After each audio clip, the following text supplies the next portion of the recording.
Hello viewers, hi అండి, అందరికీ welcome back to my channel. ఈరోజైతే నేను చెప్పబోయే టాపిక్ ఏంటి అంటే ఫోటోసింథసిస్ గురించి అయితే చెప్పుకుందాం. ఫోటోసింథసిస్ అంటే ఏంటి, అది ఎలా జరుగుతుందో చూద్దాము. What is meant by photosynthesis అన్నప్పుడు నా ఆన్సర్ అయితే plants they prepared own food for the help of sunlight. Plant దానంతటా అదే ఫుడ్ని ప్రిపేర్ చేసుకుంటుంది. కాబట్టి దేని హెల్ప్తో చేసుకుంటుంది? సన్లైట్ హెల్ప్ ద్వారా అయితే చేసుకుంటుంది. కాబట్టి ఈ ప్రాసెస్ని ఫోటోసింథసిస్ అయితే అంటారు. ప్లాంట్కి మెయిన్గా ఏం కావాల్సి ఉంటుంది? Water, minerals, oxygen. మార్నింగ్ అయితే మనకు అది ఆక్సిజన్ ఇచ్చి అది కార్బన్ డైఆక్సైడ్ని పీల్చుకుంటుంది. అదే ఓవర్ నైట్ చూసినట్లయితే అది ఆక్సిజన్ తీసుకొని కార్బన్ డైఆక్సైడ్ని రిలీజ్ చేస్తుంది.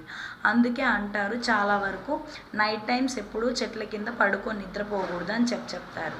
ఓకే అండి, ఇంతకీ నా ఛానల్ నేమ్ అయితే AK online classes and vlogs. మీకు ఈ వీడియో నచ్చినట్లయితే లైక్ చేసి, షేర్ చేసి, సబ్స్క్రైబ్ చేసుకోండి. నెక్స్ట్ వీడియో కోసం అయితే రెడీగా ఉండండి.